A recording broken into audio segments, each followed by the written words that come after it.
Welcome to Abeokuta, the capital city of many firsts. First newspaper, church, local government, and first hospital in Nigeria. Upon arrival in the past, you meet with that unhurried, welcoming ambience, urging you to relax and explore. But now, Abeokuta seems to be in a bit of a hurry. This haste is courtesy the current government, which has turned the ancient capital into a construction site. A high but fine price to pay for development.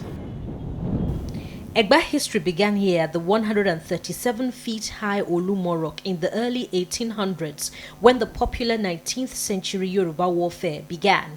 It is surrounded by many more labyrinths of rocks. Somewhere in between these rocks, the Egbas hid from their enemies during the popular 19th century Yoruba warfare.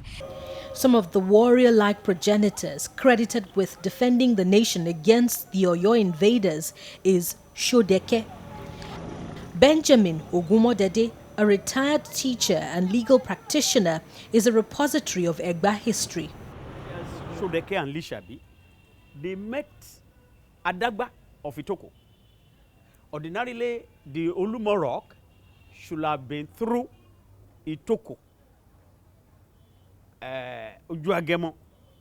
But because of one thing or the other that the thoroughfare passed through Ikija, the real place where they worship traditionally Olumo, Juba Olumo, they call it. Abeokuta was a sovereign nation for nearly 21 years before the amalgamation of Nigeria's north and south. Hence, it had its own government and still has its own national anthem, composed by the late clergyman Reverend Josiah Ransom Kuti, grandfather of the Afrobeat legend Fela Anikulapo Kuti.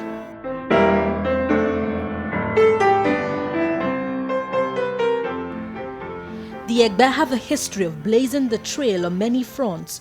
One of which is being contended is the St. Peter's Anglican Church.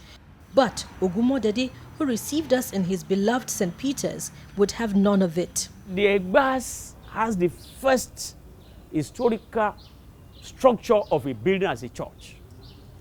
So the other people, they don't know what they're talking about. They should bring their history. For all I know, if the Missionary Society has built a church in Badagry, it will have been the first. But we cannot contest that they preach Christianity first on any soil in Nigeria in Badagry under a Ajia tree. History throws up another contention on the Shokori Bridge. Perhaps it is the name of the location that has been misrepresented.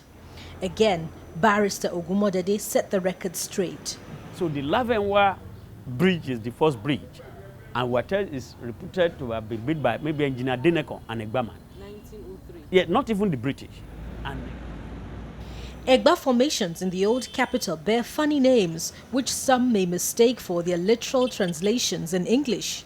Noted for their rhythmic nature, some of the suburbs have the prefix Isale or Oke, suggesting an ascent uphill or a descent downhill.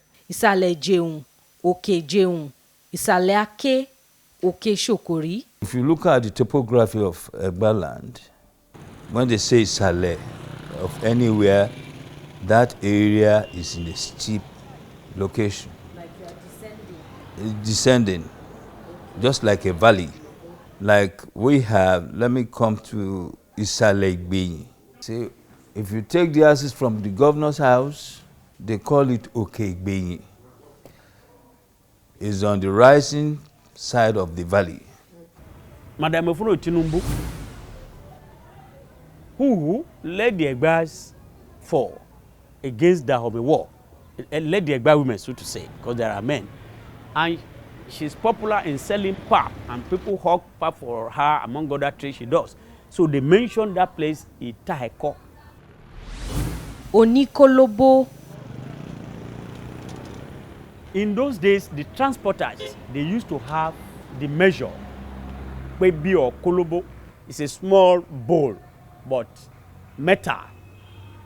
What do you call this metal now? Stainless. It's stainless small bowl. Because they graduated their transport mileage by mileage.